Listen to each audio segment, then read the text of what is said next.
ఎప్పుడు మన బిడ్డల మెడలల్లో బంగారం గొలుసులు వచ్చేది ఎప్పుడైనా ఆలోచించినావా? నేను ఆ తట్టం వేస్తే నాకు నిజంగా మెడలు వచ్చినాయి. 40 కేజీలు ఉంటది ఒక మహిళ, 40 కేజీల తట్టం పోస్తుంటదమ్మా. మరి వాళ్ళు కూడా బీసీలే, ఎందుకు వాళ్ళ గురించి మనం ఆలోచించడం లేదు? వాళ్ళ గురించి ఎవరు మాట్లాడతారు? నేను మొన్న కేసీఆర్ గారి ఆదేశాల మేరకు నేను, తన్నీరు హరీష్ రావు గారు, జగదీష్ రెడ్డి గారు, రవీంద్ర కుమార్ గారు దేవరకొండలో ఒక బీసీ గురుకుల పాఠశాలకు పోతే అక్కడ 12 మంది పిల్లలకు, చదువుకోవడానికి వచ్చిన పిల్లలకు ఎలుకలు గరిచి వాళ్ళు పడిపోతున్నారు. ఎలుకలు గరిచిన పడుకుంటున్నారు. మనం పిల్లలు చదువుకునే పాఠశాలల్లో ఎలుకలు గరుస్తా ఉన్నాయి. గోడలకు మిద్దెకు పైన సీలింగ్ ఫ్యాన్ లేదు.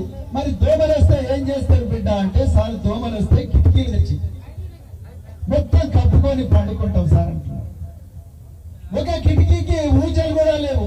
నేను ఒక స్కూల్కి పోయినా ఆ ఊచలు లేకపోతే పడుకొని నిజమే అప్పగాడు డొలికలు తిని కిటికీ నుంచి బయటపడ్డాడు.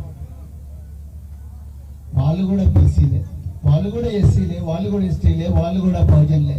ఇవాళ తమ్ముడు శ్రీనివాస్ యాదవ్ గారి నేతృత్వంలో జరుగుతున్న ఈ బీసీ మహాధర్నా, ఇది నేను మళ్ళీ చెప్తున్నా, చికెన్ కోసమో మటన్ కోసమో, ఎర్ర బుగ్గలున్న కార్ల కోసమో, ఏసీ రూమ్ల కోసమో, తోది పరుపులున్న ఏసీ బెడ్రూమ్ల కోసమో కాదు. మన బిడ్డల భవిష్యత్తు గురించి, మన వర్గాల బంగారు భవిష్యత్తు గురించి జరుగుతా ఉన్నది. ఈ మాటలు గ్రామ గ్రామాన మనం చెప్పాలి. నేను ఇవాళ పెద్దలు కేసీఆర్ గారికి ధన్యవాదాలు తెలుపుతా ఉన్నా సభాముఖంగా. ఈ రోజు కేసీఆర్ గారు, కేటీఆర్ గారు వాళ్ళు 40 మంది బీసీ నాయకులను తమిళనాడు రాష్ట్రానికి పంపించి, తమిళనాడులో బీసీలకు 69% రిజర్వేషన్ ఏ విధంగా ఉన్నది స్టడీ చేయండి, మనం తెలంగాణలో కూడా పెడదాం ఆ విధంగా రిజర్వేషన్ అని చెప్పి ఒక కొత్త నినాదంతో ఈ రోజు కేసీఆర్ గారు పంపించారు. వారికి నేను హృదయపూర్వక ధన్యవాదాలు తెలుపుతా ఉన్నా కేసీఆర్ గారికి.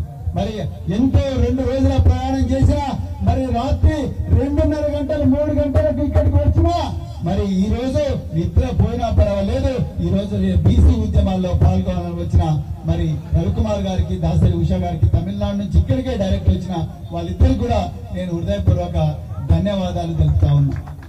మిత్రులారా, ఈ మీటింగ్ పార్టీలకు అతీతంగా జరుగుతా ఉన్నది.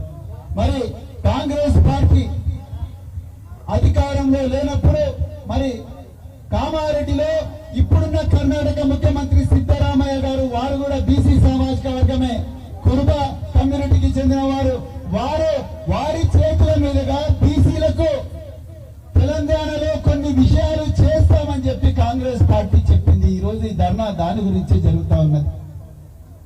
మరి వాళ్ళు ఏం చెప్పారు అది కూడా మనం చూడాలి మిత్రులారా. కామారెడ్డిలో కాంగ్రెస్ పార్టీ ఒక బీసీ డిక్లరేషన్ అని చెప్పింది. అందులో బీసీలకు రాబోయే స్థానిక సంస్థల ఎలక్షన్లలో 42% రిజర్వేషన్లు ఇస్తాము అన్నది. అంటే ఏంది?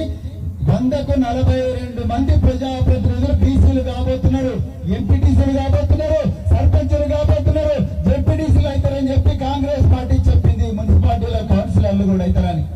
కానీ ఇప్పటి వరకు 10 నెలలైంది, ఇంతవరకు దాని మీద ఎలాంటి ప్రగతి లేదు. అందుకొరకే ఈ రోజు ధర్నా కార్యక్రమం జరుగుతూ ఉన్నది. ఇది కాంగ్రెస్ పార్టీకి వ్యతిరేకంగా, ఇంకో పార్టీకి వ్యతిరేకంగా జరుగుతున్న కార్యక్రమం కాదు, బీసీల హక్కుల కోసం జరుగుతున్న కార్యక్రమం మిత్రులారా.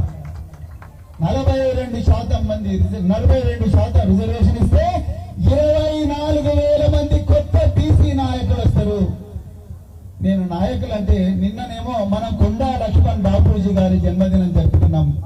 మొన్న చిట్టాల ఐలమ్మ, చాకలి ఐలమ్మ అలియాస్ చిట్టాల ఐలమ్మ గారి జన్మదినం జరుపుకున్నాం. నాయకురాలు అంటే చిట్టాల ఐలమ్మ లాగా ఉండాలి అమ్మగారు. ఆ రోజుల్లో ఒక 70 సంవత్సరాల క్రితం పాలకుర్తిలో ఒక దొర ఉండట, ఆయన విసునూరి రామచంద్రారెడ్డి దొర. ఆ విసునూరి రామచంద్రారెడ్డి దొర చెప్పిందే వేదం. ఆయన పర్మిషన్ లేని గాలి కూడా గదిలేదు కాదు, నీళ్లు కూడా పారేవి కాదు ఊర్లల్లా. ఎవరైనా ఇప్పుడే మా అన్న ఉప్పల వెంకటేష్ అన్న వాళ్ళ బాపు కూడా ఆయన మన కోమటి కులంలో పుట్టినప్పటికీ కూడా వాళ్ళ బాపు కూడా మరి చెప్పులు చేతిలో పట్టుకొని దూరం ముందుకు పోవాల్సిన పరిస్థితి ఆ రోజుల్లో ఉన్నది. వారే స్వయాన వాళ్ళ నాయనను చూసిండ్రంట.